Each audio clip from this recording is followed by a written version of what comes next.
What is up, Nickel City Mafia? Welcome to the Rush Hour Show Wednesday edition. No, this is not Jake. As you saw on the intro there, Jake is busy, and I figured, Jake and I usually don't do our shows till Sunday. We're doing post games this year, while our ruthless guys do the pregame shows. But I thought it'd be a little fun here to get this young man right there, right in Houston or right outside of Houston, big Texans fan. We had Cody on our show during the off season when we did our gridiron battles, and those are fun. Something Jake and I started a few years back, where we basically take two teams. We made it a little fun. We take two teams and we break down position group by position group. We use the boxing 10-point scoring system.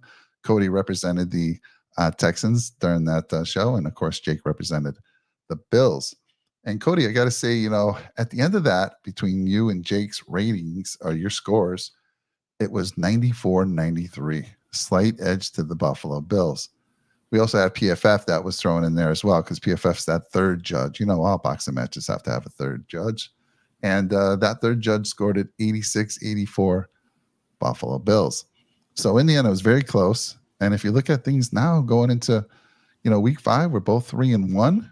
And we're going to talk about all this. I mean, we want to hear about what they're saying in Texas about the Bills, what you think about the Bills through week 4, through 4 weeks. But before we get into that, how you doing, Cody? Hey, we're doing fantastic. Always good to talk ball. We're already like a quarter of the way through the season for my terms and purposes. So we're having a good time. I'm not as pleased with my Texans 3-1 start as I think Bills fans probably are. So we could do a little bit better there. But I actually think if we go back to that PFF grading, we're pretty close to that right now. I think that I'd still give that edge to the Bills overall. Yeah, we'll go through that real quick. And I want to say hi to the Trek reviewer out there. He's saying, hey, trade for wide receiver Devontae Adams and cut defensive back Cam Lewis. He's always been joking with me about Cam Lewis. I'll tell you what, Trek reviewer, I was looking for you last post-game show. And yes, Cam Lewis had a horrible game. A little concerned about this going into this matchup with the Texans. But what do you think about this news about Devontae Adams? It's interesting. It seems like he definitely wants out. I'm not exactly so sure that it's what the media is trying to, I think, push, where it's like the Antonio Pierce like and everything. Kind of what I've more been hearing is that he's wanted a reworked contract, and they basically were saying that they were going to give him that contract. And I'm almost kind of thinking like those business decision quotes were about actual business decisions. And truthfully, Devontae Adams wants a new contract and didn't get it. And there's been a misleading of trust there now between him and the head coach, or at least in the front office. And now he wants out. And I mean, I would definitely want to play with either the current form of Derek Carr or a Josh Allen or an Aaron Rodgers as well, comparatively to Gardner Minshew or Aiden O'Connell, whatever that looks like for the rest of the season. So a veteran in his prime, I don't really fault him for trying to get out now. I'm just wondering why he didn't try to get out in the preseason. Yeah. I mean, the word has it that the Jets have the edge in this, right? He wants to play with Rodgers. He's used to Rodgers. He's had his best parts of his career were with Rodgers. But it'll be interesting if that plays out. And I got to tell you, man, hopefully any other team but the Jets. And I know the Bills are in that conversation, but the Bills, they probably just reached out and asked, what's it going to take to get this deal done? I think the Bills, from the Bills' perspective, they're going to have to give up some draft capital, and they're hoping that as far as the salary, they're hoping that they would eat it, the Raiders, right? They would eat that salary, and we give them maybe a number 2 pick overall. I think that's the only way it plays out for the Bills, but I think there's more options for the Jets because of their cap situation. But we'll see. I certainly hope not. It certainly makes sense if they're not going to get Hassan Reddick back in the building. They have this kind of free-floating cash right now. And obviously with what you talked about, that Rodgers and Devontae Adams connection, it doesn't really make sense for me with the way that the Buffalo Bills right now are operating. Like, you just got out a heavily targeted, target hog wide receivers that you could operate in this new style of offense. And then why bring one in to replace exactly what you've done when the offense truthfully has operated pretty well over the first 4 weeks. Yeah. And, I've seen him mic'd up a few times, and he is a diva for sure, Devontae Adams. I mean, he gets fired up, upset, just like a la Diggs, right? I guess, you got to a lot of receivers are like that, right? They're divas. They want the ball, especially if they're those top dogs. They want it. And I get that. But I saw some mic'd up stuff and I'm like, damn, it looks like he's a little worse than Diggs was. Oh, he's had some full on like blow ups on the sidelines, even Oh, back when he man. was with Rodgers on the Packers and a couple times on the Raiders as well. And then even a time or two within that receivers document show that he was on, I believe, last year, or Yeah. was it the quarterback one? One of those two shows I know he was on and had some choice words for Almost the slamming his camera as well. helmet down, pissed off when the quarterback just overthrew him. I was like, oh my goodness. Buffalo Bill Huang, good to see you. Go Bills, go Diggs. Oh, he's conflicted right there. Oh, We can't have both, Buffalo Bill, not could this we? I week at mean, least. if Diggs had a good game, I'd be okay as long as the Bills come out with the victory. But Right. good to see you. Good to see everybody out there. If you're new to the channel, please drop a nickel on that subscribe for us, and of course, comment. We want to see your interaction in the live chat. That's what makes it fun for us. And if you're watching this on the rewatch, please feel free to give us some takes about what we're about to talk about. Let us know. And again, smash that like button for us. We appreciate it. We got Brad out there joining us. Go Bills podcast. Rumor Buffalo Bills practice squad safety Lewis Seen is practicing with the linebackers in practices. He's 6'2", 199 pounds, and is subpar 200 as a reach. Looks 210. Big guy. Wouldn't surprise me. We'll talk about a little bit about that with Cody here, because I'm not, I'm focused on the Bills. I catch some highlights, the only highlights that I catch, because they make a big deal out of it when you're watching the Bills game. Bills fans aren't going to like this one. Steph Diggs with a touchdown over the middle, or I saw he had a rushing touchdown the other day. But yeah, we'll talk about some of that. So Cody, back when we did the gridiron battle, I'm going to go through the scores that you and Jake gave each of these position groups, and you tell me just quickly if you agree with it still, or if you would change it based on the first 4 weeks of the season. So the defensive line, the Texans got the nod at 10-9. Did you stick with that? D-line, it's going to be tough right now with what this interior of the defense is doing. I still believe in our edges. I still believe in Anderson and Danielle Hunter, but the interior is it's pretty brutal right now. Not exactly sure how that D-line's been looking over there for y'all right now, but I might lean this more to a 10-10 or give it to y'all, because I know we don't like those 10-10s here. Yeah, so we have you've heard the news. Von Miller suspended for 4 games, right? Yeah. For what he was happened. turning back into form too. Unfortunately, Yeah, he really was. So poor timing there, but hey, I mean, I'm not going to say he doesn't deserve it for sure.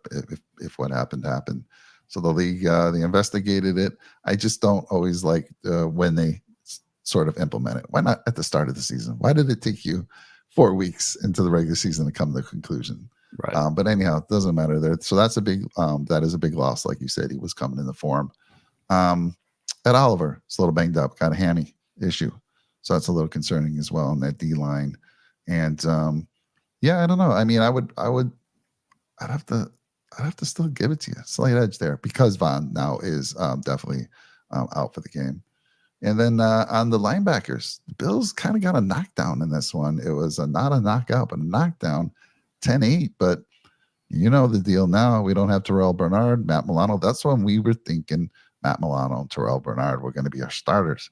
Now we got Dorian Williams and Balin Spector in there right now, which they've been doing okay through 3 weeks. We're like, damn, McDermott, let's go. You can plug and play anyone. They were a little exposed against those Ravens. So at this point, I think you would change your mind here. Tell me if you. Yeah, I think you would have to right now. We've actually seen a little bit of a blow up from the linebackers in Houston. I mean, they haven't been great all the time in coverage, but Azeez Al-Shaair has taken over as like captain of this linebacker crew right now. And then even Henry To'oTo'o has been playing pretty well for this team too, at least in the run game. He's been making a lot of plays in the backfield, running down defenders. Now he'll still have his absolute lapses. Yeah. But yeah, I think I'd actually probably flip that one just with the injuries, and especially for this game alone. I think you got to give it to Texans just because of what they're doing on injury wise. I agree. And the cornerbacks, we had the Bills with the edge 10-9. I still believe that to be the case, and I'll tell you why. Christian Benford and Russell Douglas, I believe, are elite corners. They have um, exceeded expectations. Every year, Christian Benford has gotten better, and he's just fantastic. I mean, if you look at his PFF score and just watch him in the games, his coverage has been spot on, and Russell Douglas as well. We're missing our slot nickel, which is Taron Johnson, which is also concerning me for this game. Filling in for him has been Cam Lewis, and Cam's had first 3 weeks of the season he filled in pretty nicely, but was exposed or just had a bad game. Sort of the whole Bills defense against the Ravens, but Cam was missing tackles left and right. So I'm a little concerned there because you guys have 3 elite wide receivers. And when we get to the wide receiver one, we'll skip over it. You had a knockout. You had a knockout in our gridiron battle, which is crazy. So I don't know if you agree or disagree. I'm still giving our corners the edge. What's your thoughts there? I would think potentially with the way that Derek Stingley has been playing this year. I mean, he has been playing at a top 5 corner level. I'd probably fight for it a little bit more. I don't know if we get there.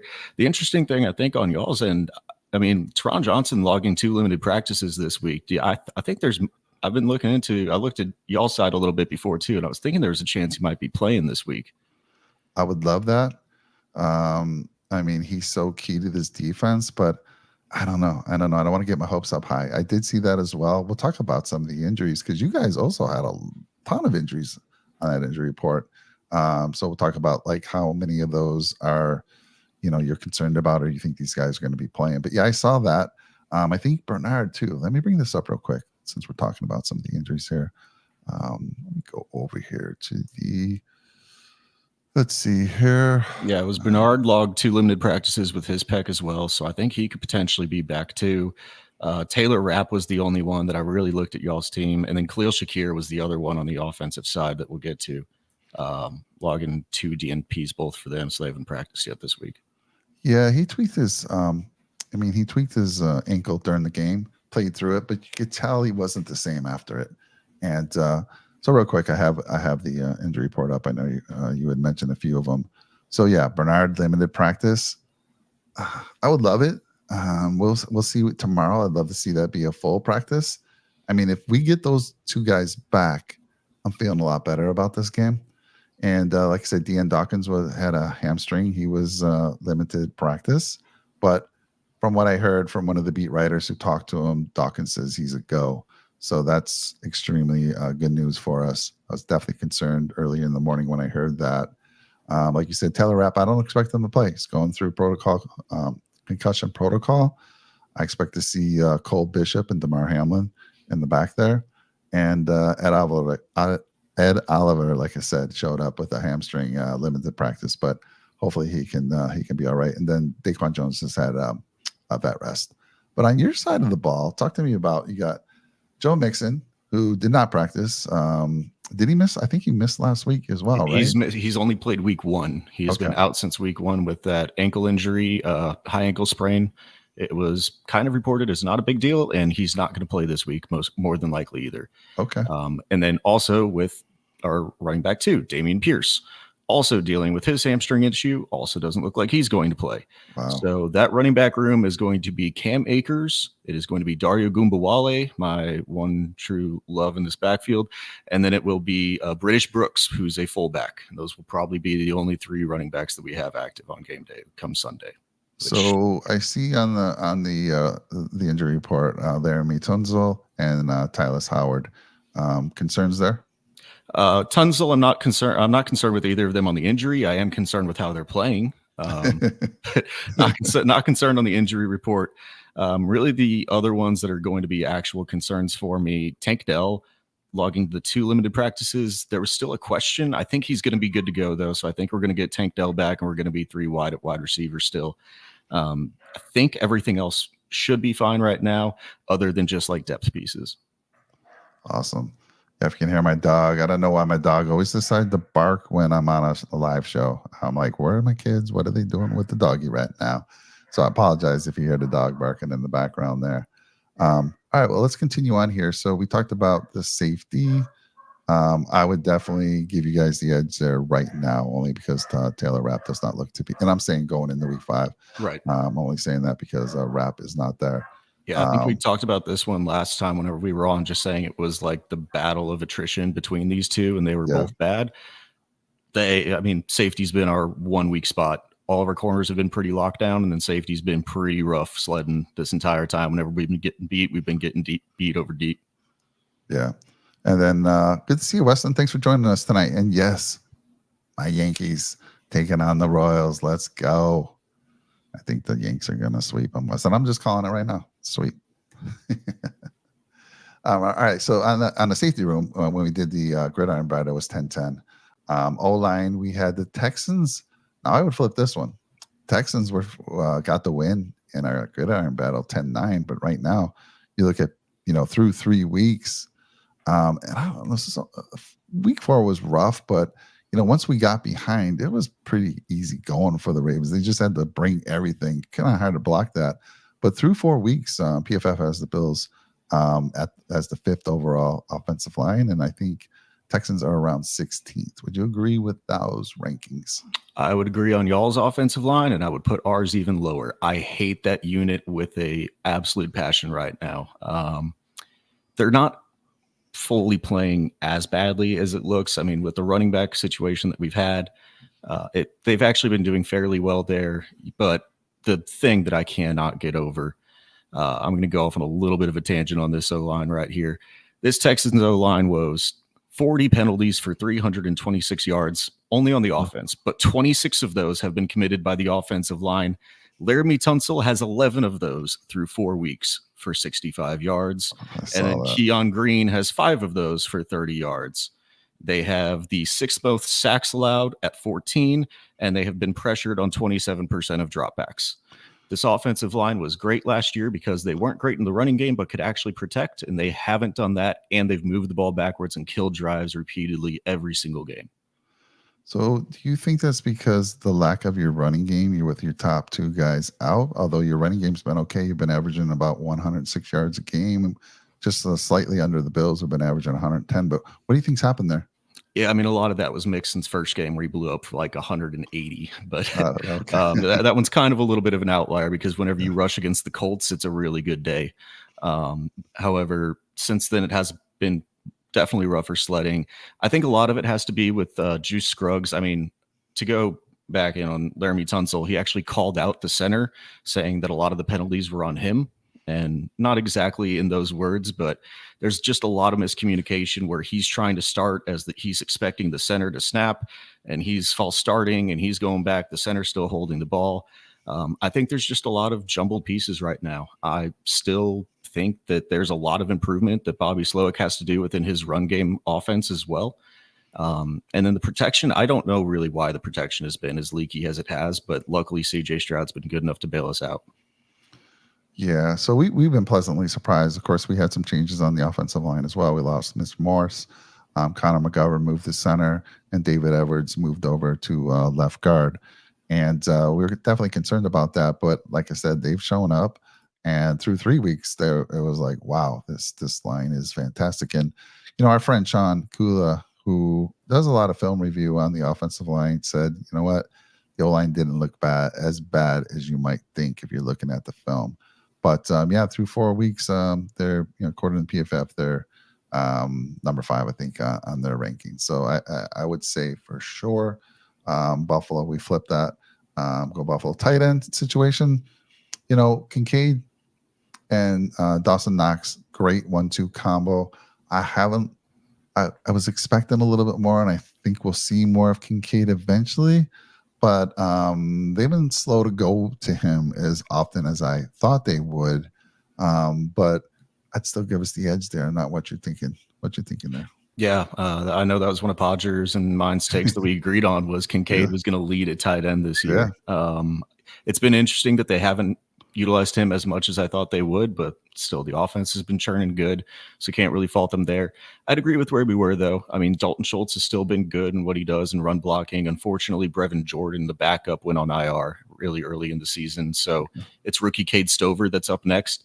He hasn't looked terrible. He's had a couple of missed blocks, but truthfully, still, I mean, it's Kincaid and Dawson Knox still pretty easily. Yeah, and then of course the wide receivers, you had a complete knockout. You knocked us out. First time this offseason we ever introduced a knockout. And yeah, I mean, how can you argue that? Nico Collins is the number one receiver in the league right now. You got Diggs. Actually, he's one of the top guys. I think he's top 15, somewhere around there, depending on what you're looking at. If it's yards versus receptions, he's definitely up there. And then Tank Dell you have going on there. And just three stud wide receivers who I'm worried about. We'll talk about them a little bit more because I have some questions. Yeah. But no change there. Still gave you the knockout on that one. Running backs, we had the Bills favored, 10-9 slight edge there. And I think I would agree with that still because of the injuries that you've mentioned. I mean, going into this week, it's 10-7 knockout. Cam Akers, Dario Gumbawale, and British Brooks ain't going to do nothing to make me say anything else other than knock down 10-7. And then, of course, the quarterback, 10-9. Josh Allen got the edge there. I know Josh. See, I call him Josh. Jake was going for the knockdown. But there he is. Jake showing up. What's up, guys? Huge game this Sunday. Chance to bounce back and get right. But going to be tough. Would be a great time to see Taron Johnson return. Yeah, we're just talking about it. He was limited in practice. So was Bernard. So we'll see if one of those two or even both of them return. That'd be fantastic. So, and then we gave the coaching staff the edge over on the Texans. And 10-9 edge there. And you both agreed to that. Would I change it? I don't know, through 3 weeks, I would have said, no way, Buffalo coaching, getting this nod here. After last week, they take a little bit of a drop for sure. So it's, I don't know, because both teams are 3-1. Both teams have had a horrible loss. But I do feel your team has struggled even a little bit more than most of it have expected. So the coaching, we'll just leave it there. It was a 10-9 edge for the Texans. Maybe it's a 10-10 right now, which we don't like to say. We don't like to have those tie rounds. But what's your thoughts there on that coaching staff? Yeah, again, I still would have liked to have seen, I think, a little bit more growth out of Bobby Slowick this offseason. I don't want to attribute it all to him just because the passing offense has still been elite. I mean, you put Nico Collins is by far and away the wide receiver one in the league right now. So you can't put everything on him, but I still think there's just some lapses, especially with all of these penalties that we're seeing. Just the mental mistakes really infuriate me. And I think as much as you have to put it on the players somewhat, you also have to put it on a little bit of just unseriousness from the coaching staff to actually get this thing in order. Yeah. Jake saying you're Derek Carr's doppelganger right there. Have you ever heard that? Anyone ever said that to you? No, I think I've gotten a Johnny Manziel once or twice in my life before, but I don't think I've ever gotten a Derek Carr. I think that's a new one. I'll tell you what, I've said this before when he was on the Gridiron Battle. He's got the smoothest voice in the podcasting world. Cody Smith, country man, got that country voice. He moved. So you weren't. Where were you born and raised? Was born and raised in Missouri for first 18 years, and then I've basically lived in Texas since then. Okay, all right. So you picked up that. Yeah, we definitely picked it up a little bit. Working oil and gas life definitely helped that a little bit as well too.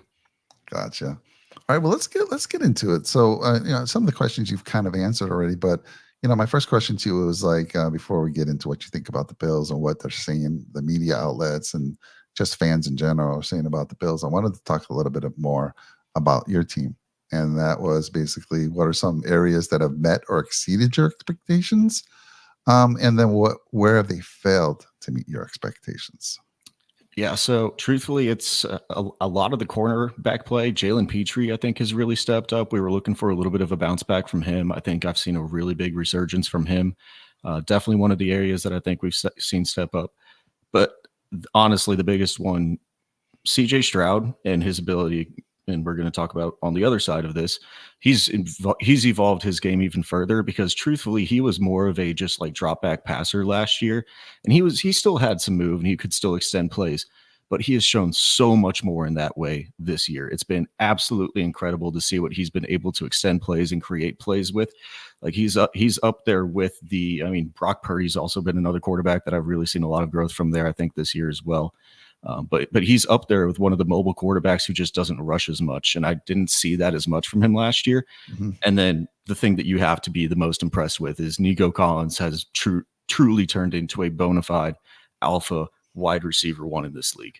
Like, no questions about it. I know I'm like, from the fantasy background, I was putting him on the block for Marvin Harrison Jr. straight up and just saying, like, for the rest of their careers, I would take Nico Collins paired with CJ Stroud right now. I think he's a top 5 wide receiver right now in this league, and that's a crazy thing to say. But just in terms of what he can produce, I fully believe it. Yeah, I'm not surprised with Nico Collins, especially with the addition. And there's a question. This is a great segue because I was just about to ask you this. Nico Collins is the leading receiver. I mentioned that already. But talk to us about what you're seeing from Diggs. I mean, has he been a model teammate? Are you getting what you expected? So, and this goes to what Buffalo Bill Long said. How is Diggs perceived in Houston? One more thing, I just got to throw the stat out there on Nico Collins before we get into Diggs. Yeah. He's the first player since 1999 to lead the NFL in rushing by over 100 receiving yards for the first 4 weeks. He has that far. Wait, you said rushing or receiving? Receiving. Yeah, okay, yeah, gotcha. Is over 100 compared to anybody else. Like, he's just blowing away. It's incredible what he's doing. But Diggs. Yes. I have not heard a bad word about him. He has been model class.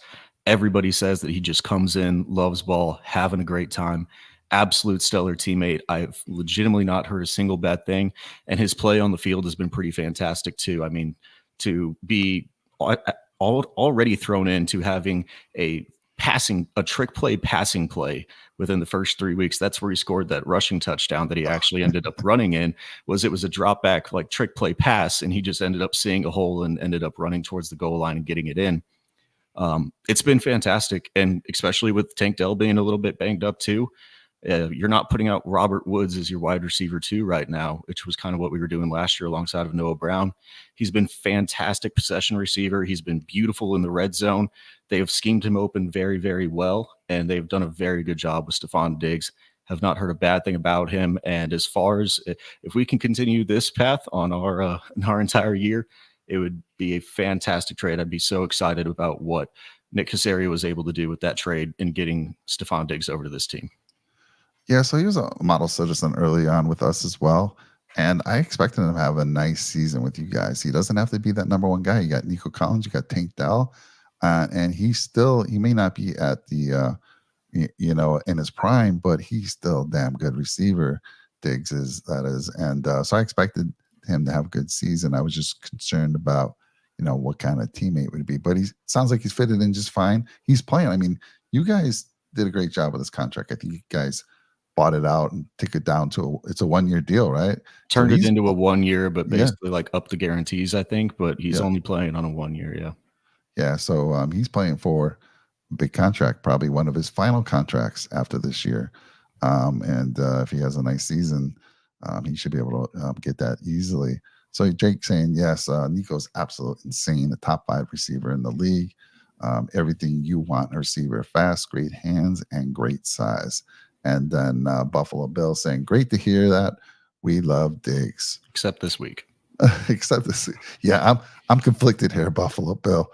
You want Diggs to do well, and you're like, go Bills. So, I mean, it can both happen. It can certainly happen, Cody, where both teams, the Bills get the win and Diggs has a good game. But this is definitely something we're waiting for, right? This is it's going to be the storylines, right? All this week, the storyline's been, and I'm sure I'll be interested. I would say when they they do the pregame and they're going to be interviewing Diggs, that they're going to be interviewing Allen, that, and then we'll see how it plays out. Something like, look, I know how competitive both those guys are, so they're saying it's never been an issue. We love each other. We're brothers. But you got to think, they're both telling their team, dude, we cannot lose this game. Diggs is like, I'm buying everyone, some big expensive gifts if you get me this win. And Josh may be saying the same thing. Josh has a little bit bigger bankroll, so maybe he gets a little more out of his guys. But Cody, what do you think, man? There's got to be some of that going on behind the scenes. I don't think there's truthfully like I hate you bad blood between those Right. two. I don't Like think so either. I think if any of the stories that have come out about that, I just don't believe are true. Now, I'm sure there's been conflicts and stuff, but like bound to happen over, even an NFL relationship over as long as they were together and as productive as they were together. But no, I definitely think that one, they have to be doing that, but I also think like their own teammates are probably Yeah. doing that to them as well. Like they're coming up to him and like, hey, we're gonna win this one for you, so you can beat that dude, right? Yeah. Like you can't. We're not gonna let you lose to him. So I mean, the storyline definitely has to be there. I mean, it's going to be played all week. It's going to be played in the pregame. It's going to be played throughout the game. It's going to be played in post game. I mean, they'll probably go out there and do some jersey swap and have Foley makeup or something on the field afterwards. But yeah, I don't know. It definitely has to be a thing, even within both of the locker rooms, though, for every player that is on both of these teams. Yeah. I mean, I can't wait to see how this plays out. Um, so let's pivot a little bit over to the Buffalo Bills, and from your perspective and what you're hearing from not only other fans but the media outlets in Texas. What are they? What are you guys saying about the Bills? What do you think of the Bills coming into this game? So it definitely has been an interesting story going over the first 3 weeks and then to last week with what happened against the Ravens. I think is just the thing that everybody's like, what is actually this team? And then Yeah, there was the two kind of like massive blow up games of Josh Allen, and then there's the two kind of like lower performing games of Josh Allen that we've seen over the first 4 weeks. So it's like, which version of this team that are we going to get? And we're definitely preparing for, from everything I've heard, it's been Foley. We're preparing Josh Allen's one of the best quarterbacks in the league. James Cook has elevated his game with new offensive coordinator Joe Brady. This offense, whenever it wants to be clicking, like can click. So there's definitely a fear that this team is very good. I haven't heard a lot of just like absolute gung-ho optimism of like, yeah, they're gonna come into our stadium and we're gonna just lay the hammer down. Like that is not it. It's like a massive respect for what this team has on the other side of the ball. Defensive side, I know it's just been, I think for y'all, it's been a little bit more of just like, we're just going to play pretty base defense and just kind of let whatever comes to us come to us. And I think that worked for the first 3 weeks. But then whenever it comes to Patrick Card and Lamar Jackson and Derrick Henry running down your throat, it doesn't really work as well. But I think it lines up perfectly for y'all because if we are out our top two running backs and it's Cam Akers, like I do actually think that this lines up like a pretty good game for y'all on your side of the ball. yeah. So for Josh, right? One big thing, and I kind of predict this. I think a lot of folks did, not a lot of folks, but through 4 weeks, and I don't want to jinx him, but Josh Allen has 0 interceptions, Cody. Right? I mean, what Pat Mahomes has 5 through 4 weeks. So all this conversation about Josh Allen being overrated, throws too many interceptions. Well, he's matured a little in that area, and because of the shorter passing game, the better play calling. Like if you look at the Ravens game, they did to us what we had done to Jacksonville. Um, Lamar was only 13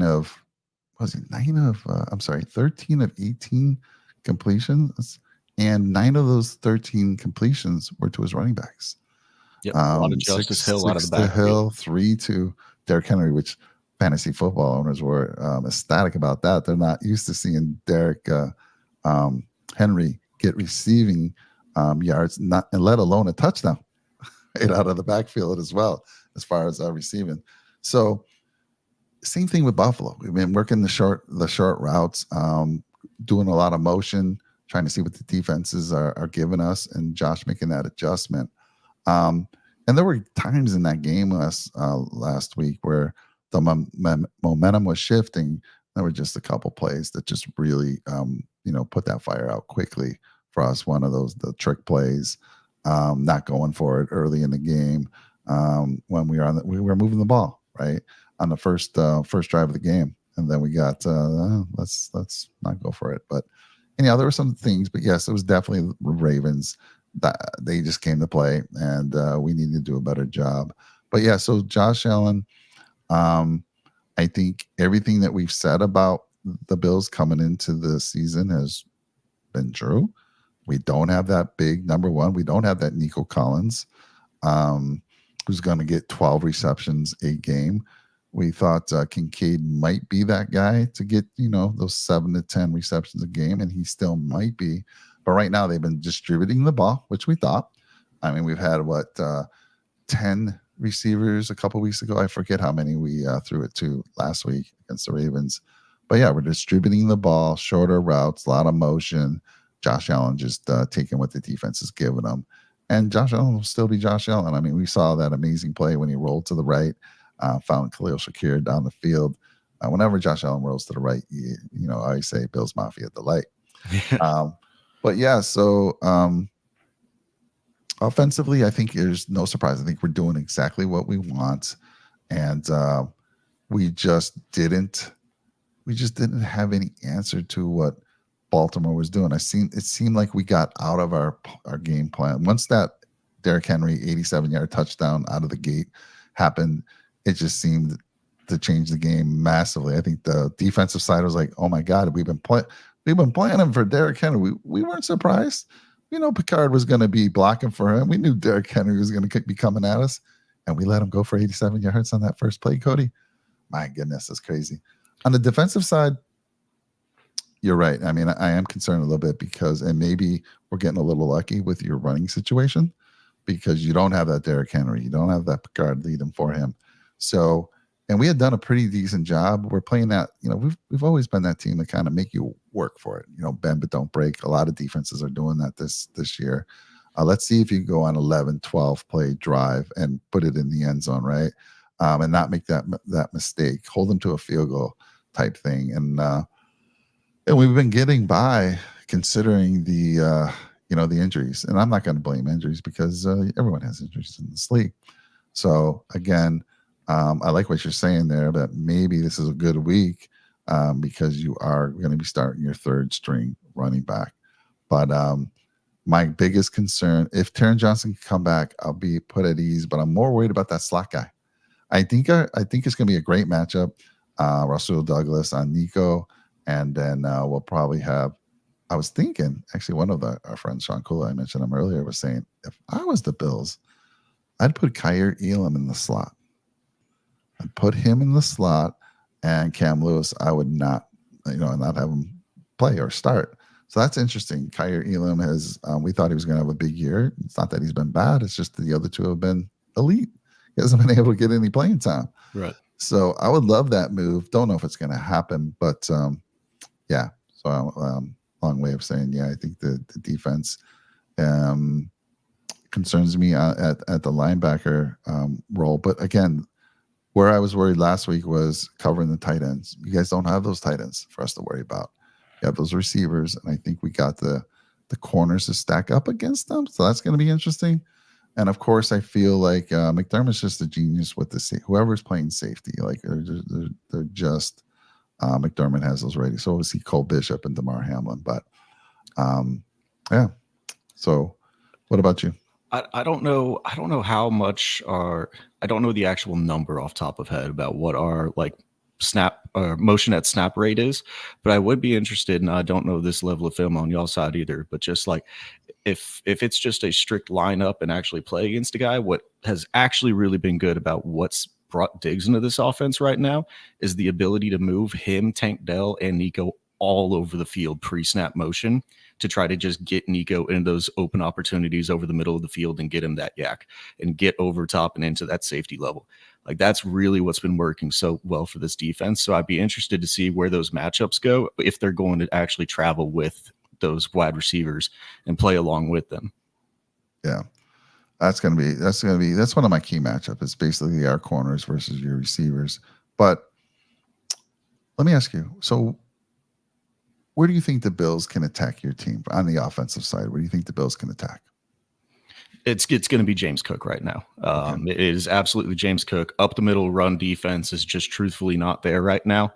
And even truthfully, Will Anderson and Daniil Hunter haven't been garnering that much pressure unless we were playing the Chicago Bears, who are probably a bottom 3 offensive line in the league right now. Whenever we, I think, had 8 sacks and 20 pressures against him, it was an insane game. But other than that, it hasn't been that great. And then the run defense just truthfully hasn't been there up the middle. I think that's truthfully where this is going to make a difference. And then I think it's probably Dalton Kincaid as well. I'm still just worried about Dalton Kincaid, Josh Allen throwing the ball, but truthfully, the number one X factor for me on the defensive side for y'all right now is definitely James Cook. I think he's elevated to a different level of back. I didn't actually like him all that much coming out the first 2 years, I think, of his career. Now we're going into year 3. I really think he has gotten into just so much more of an elite running back in both areas of the passing and running game. Yeah, and it helps that you have a top O line in front of you, right? Yeah. That always makes any running back good. Ray Davis has been coming in a little bit, and Ty Johnson has been impressive as well. So I think we have a nice 1-2-3 punch there. And again, I do agree with you. We're probably going to try to utilize that run game. I think we got away from that a little bit against the Ravens. Of course, we were forced to once you get down by so many, but even early on, it felt like we got away from that a little bit too much. One thing I forgot to mention on the Bills, they're one of the top turnover differentials. They're right now at a +5, whereas the Texans are -1. So the Bills have been opportunistic, even with that defense, being a little beaten up with injuries. But it also has helped, like I said earlier, that Josh Allen has just been very, very good with the ball, hasn't turned that over. And those are big. And I think when these two teams meet, I think that's going to be, a difference maker right there. Whoever wins that turnover battle could be the difference in this game. Weston, so he was limited in practice at Oliver. Yes, he's teamed up with a hamstring. But what I was saying earlier, one of the beat writers, the Shout Bills podcast, they said they talked to him, and he said he was a go. Take that for what it's worth. But he's limited in practice, so it's not like he missed practice. So I'm hopeful he'll be out there. And that's. I'm sorry, I thought you were talking about Dion Dawkins. No, you're right, Ed Oliver. I'm not sure if he's going to be out, but he's got a hammy. I think he was limited as well today. Do you have the injury report still up there? Let me see real quick. I have it. Limited today. Nothing on Wednesday, it looks like. Gotcha. Yeah, sorry, Weston. I thought you were talking about Deion Dawkins because I was a big concern when I heard that news break. Of course, one of the top left tackles in the league, and you can't be without him. But he looks like he's going to be a go, and we'll see Ed Oliver. And this just popped up recently. This news to me broke today that Ed Oliver had a little bit of a hamstring issue, but limited in practice. That is, positive news right there. Got one other injury question for you on y'all's team that I haven't heard anything, but I'm wondering if there's a change coming forward, because truthfully, the second X factor that I would think that is within this game that could be utilized a little bit more is Josh Allen in the running game, because they have fully brought him out of doing that since he's had that glove on his hand and he's had that finger issue, especially at the goal line. He just really hasn't been in there. So I'm wondering, I'm looking for that every week, especially just playing fantasy as like my quarterback one that I'm trying to jam in there, because now they're using James Cook on the goal line instead of Josh Allen on the goal line, as it's been.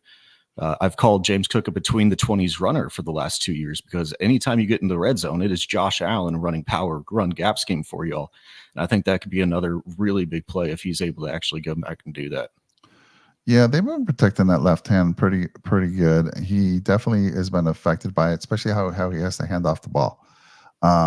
He's using the the right hand for everything. It's kind of weird. Some of the Eagles he's using to hand the ball off, but he's run when he's had to. He's not afraid to do it, and I don't expect anything different. If he needs to go, he goes.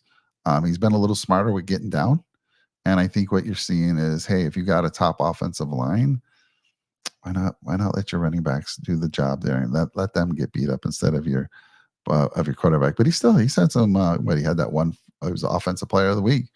I think it was Jacksonville, 4 touchdowns. I think at least 1 rushing. I wouldn't be. He's my quarterback, by the way, in all my fantasy leagues. So I would never be worried about that. He's still got 2, only compared to James Cook's 3. But yeah. That has beat James Cook's rushing touchdowns totals for his first 2 years, because he's only had 2 in the past 2 years, and he tied that and beat that in that one game. Yeah, I think a little bit of that, like I said, comes from having the better line now and just letting your running backs do what they're supposed to do. But I think Josh, like I said, you might see him put on the cape here, because this is pretty big game for us. I mean, you come out of the gates 3-0, you lose one, you're like, all right, got to shake it off and come back. Now we lose this one 3-2.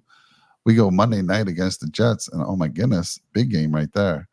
But let me see here. What do we got here? Let me see what Weston. So yeah, hopefully Ed Oliver, Weston, limited practice. I don't know if he'll be a go, but it's trending that way. Let's see here. So couple other questions I had for you, and then we can end the show. I know it's late for you where you are, but so we talked about where the Bills can attack, and you said the running game, and I love that because that has been our strength. That's what we said coming into the season. A lot more running. I think we're running the ball slightly, a little bit under 60%.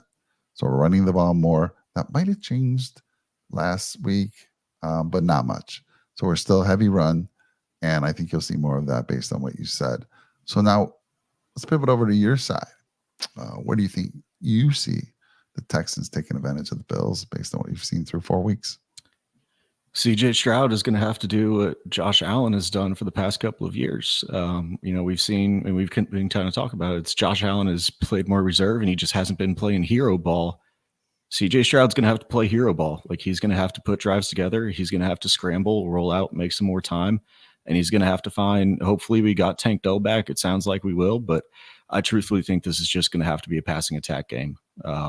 This run game just is not there with what we've currently got between the running backs that we have right now.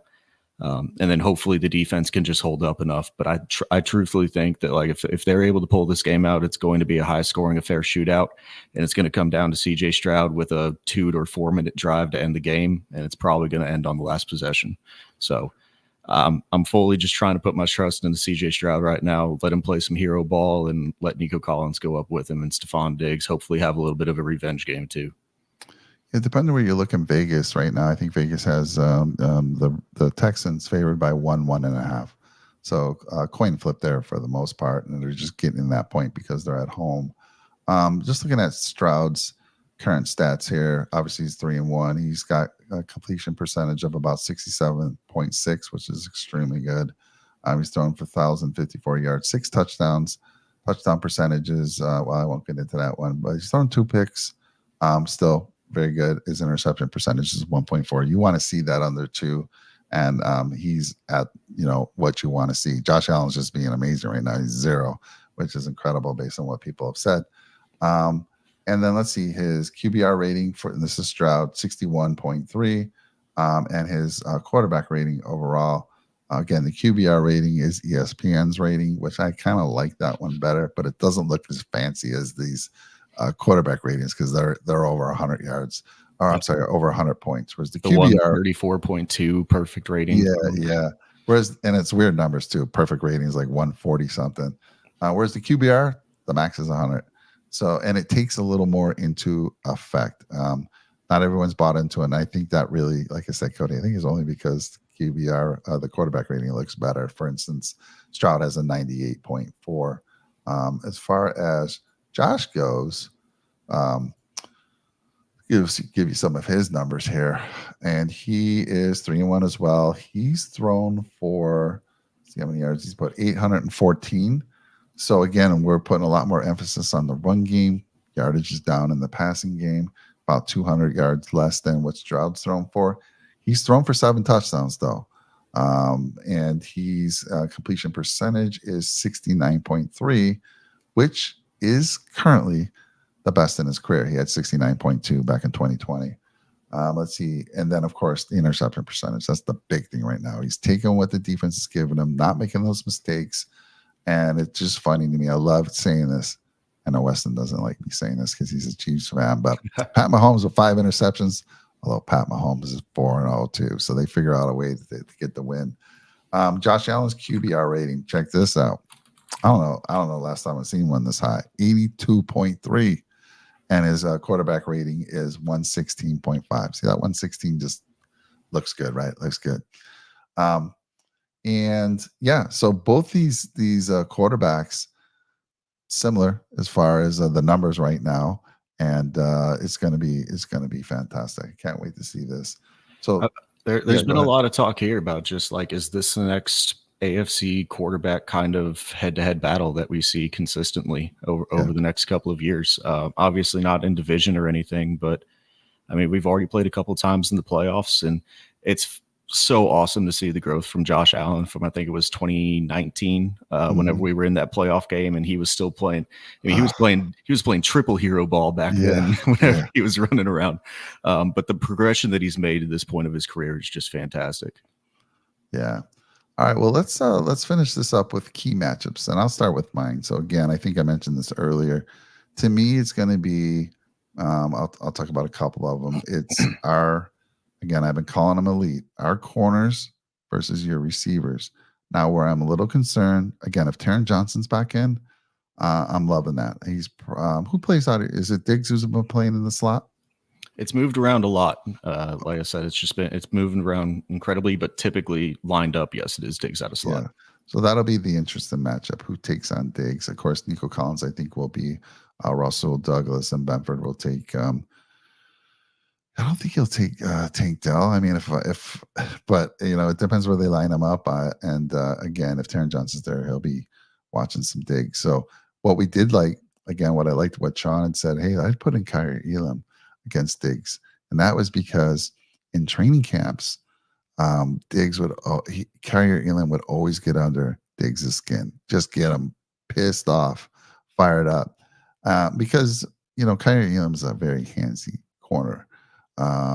He's played a lot of man coverage in college, press coverage, and that's what he's used to, and that's what he's best at. He does get handsy, but you know what? I've come to learn that a lot of the top cornerbacks are handsy. You watch Sauce Gardner, and you'll see a lot of times he's grabbing, just kind of knows how to get away with it. So I would think that would be an interesting matchup if they said, you know what, let's put Kyrie on Diggs. Let's see if we can. He's got experience with him in practice, right? All the Bills corners have gone one-on-one with Diggs. So that's going to be interesting who is watching him, how they're taking on Diggs. And of course, Nico, he's going to be the biggest challenge of the three because he's just been insane. But also Douglas will probably have that job. So that's one of the key matchups, the receivers versus our corners. And then, of course, like you mentioned just a short while ago, can that offensive line of ours get that run going? If we can get that run game going, I love our chances. I love our chances. Sustained drives, long drives, eating up the clock, and then mixing in that pass when we need to, and just going down and being efficient. What about you? What's your key matchups for this game? Yeah, I'm gonna more so go offensive line against ourselves. Like that's gonna be the first one, just because I have a bone to pick with this offensive line. I wish that we could build it into Laramie Tunsil's contract that whenever he false starts or gets a holding penalty or whatever he does, he gets a fine, because I'm about fed up with it. Other than that, though, I'm actually going to put it on linebacker play, because I don't think that this defense is going to be good enough to overpower what this offensive line of the Bills has right now. And with the amount of receivers, especially if Khalil Shakir does go, don't know if that's going to be expected, but you still have depth at that position right now, and you still have running backs out of the backfield in both Cook and Ray Davis that can catch the ball. I think that they are going to have to take over for the defensive line, especially in the interior, that can't exactly hold up. And I think they're going to have to play a really big role in both the run and the pass game on defense and really hold this thing together. And then the last one, like you said, this receiver D-back matchup on the other side of the ball is just going to be fantastic. Nico Collins, CJ Stroud, can you still make the connections against one of the best Ds in the league? Yeah. So, I mean, I just can't wait. Thankfully, it's an early game. Thankfully.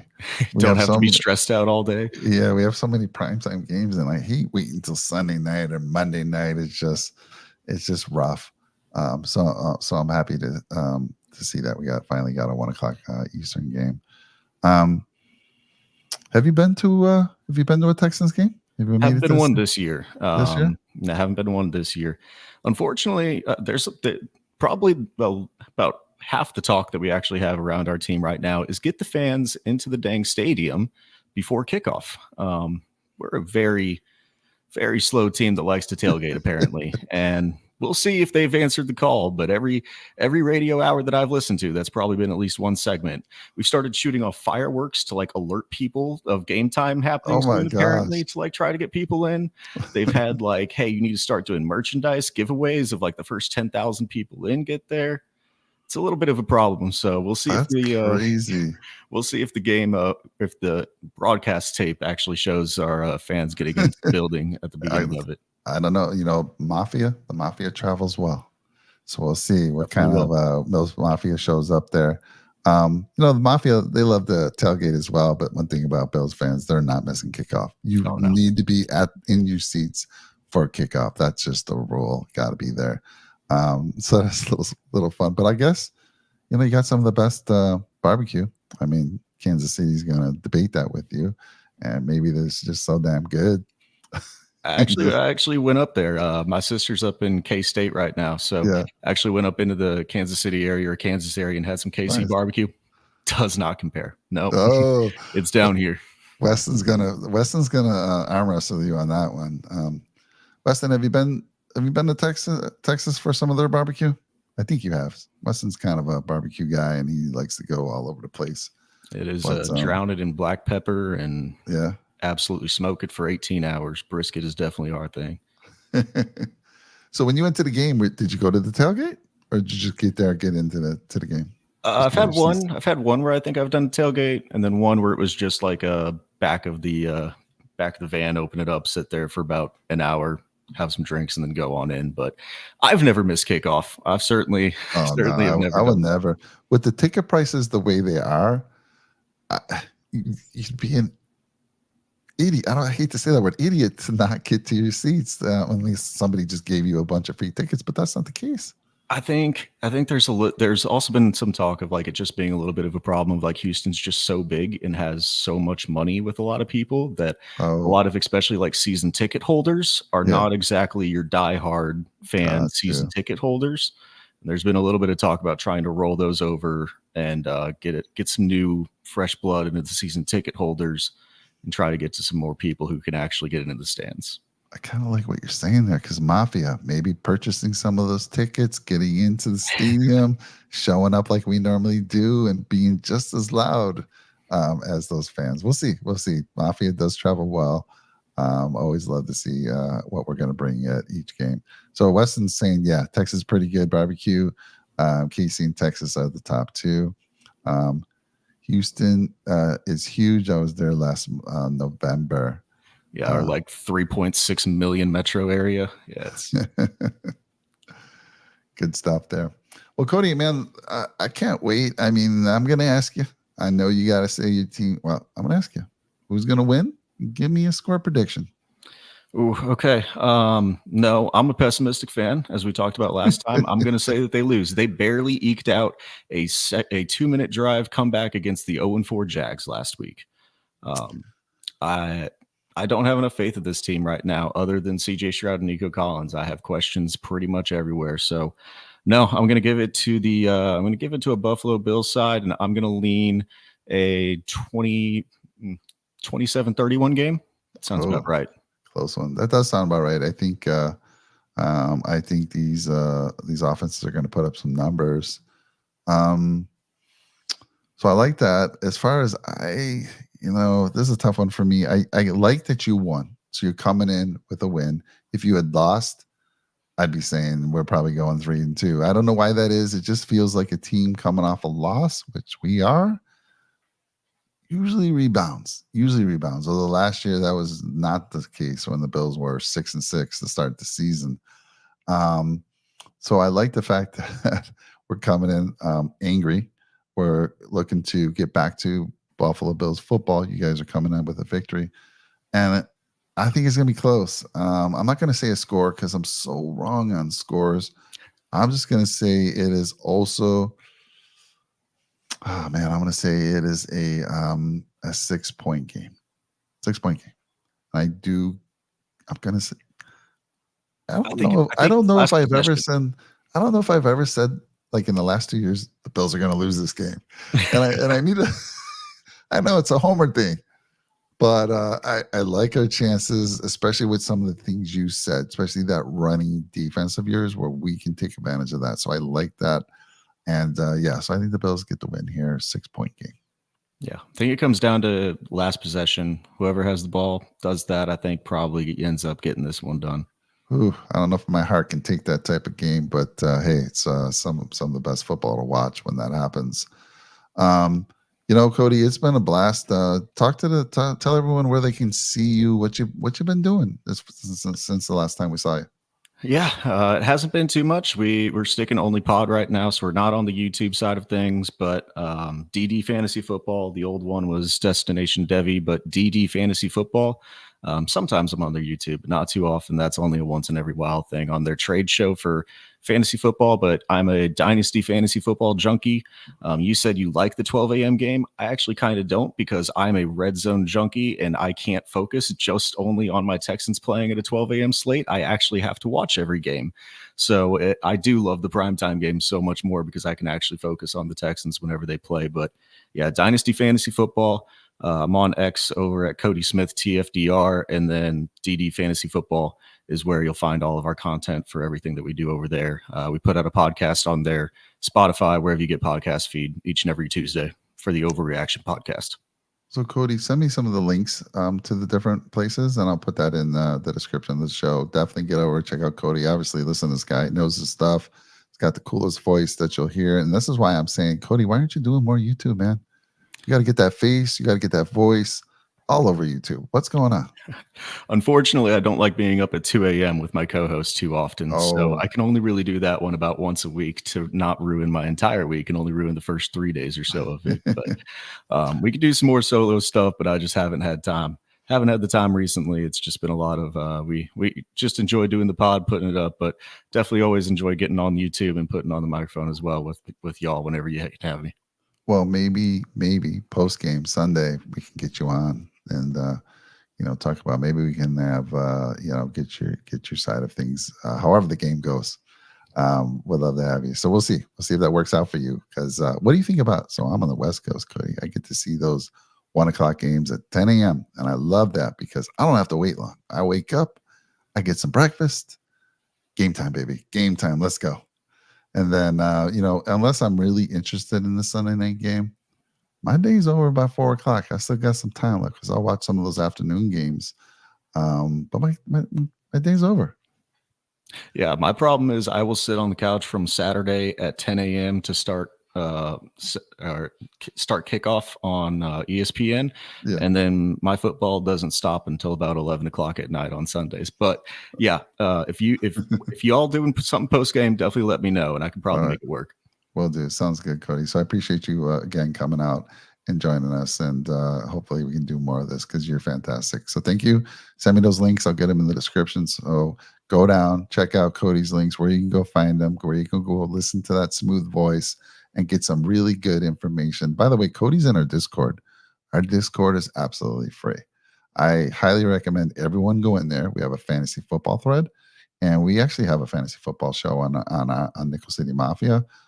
Chris and Jeremy, they do a great job answering a lot of questions. But if you go to the Discord, you don't want to wait for the show. You can go ask right then and there. They'll chime in, and you got Cody out there as well. And then we got the Bills thread, of course, Buffalo Bills. We have a Chiefs thread. We have a Finns thread now. Unbelievable. I don't know how that happened. No Jets. We drew the line, Cody, at the Jets. Jets, no, not getting a Discord room. Never, ever. That's irresponsible. Let me ask you real quick. What's your thoughts on the Jets this far? Because they were expecting to win the Super Bowl. I always thought that those were just unrealistic aspirations for that team. I saw them as a borderline playoff team whenever they came out, and they kind of look like a borderline playoff team. I'm not going to do too much against them for that, like Broncos ugliest game probably of the season so far that has been put on film. But I think they're still a borderline playoff team. Obviously, it would help if they can make us, or if Devontae Adams edition. But don't wish that into existence, please. I don't know if it happens. Don't know if it happens, but I put betting odds on that's probably the most favorable outcome right now, unfortunately for y'all. Yeah, they have a really good defense. What I've been surprised with them is, of course, the offense because they got the tools. They got Aaron Rodgers. He can still zing the ball. I've seen him. I've seen him run now. He had some legs in one of the games, but though Denver showed exposed that offensive line struggling, they were all over Rodgers. But yeah, so I've been a little surprised that they haven't been more successful on the offensive side, but still early in the season. And tell you what, can't overlook this game. So focusing on this game this week. Let's go Buffalo. Cody, we'll talk after the game. Thank you again so much. Thanks again, everyone out in the channel. Again, if you're new to the channel, please like, comment, and drop a nickel on the subscribe button for us. We greatly appreciate you all. Till Sunday, Cody. Take care, man. Y'all as well. See y'all. See you, man.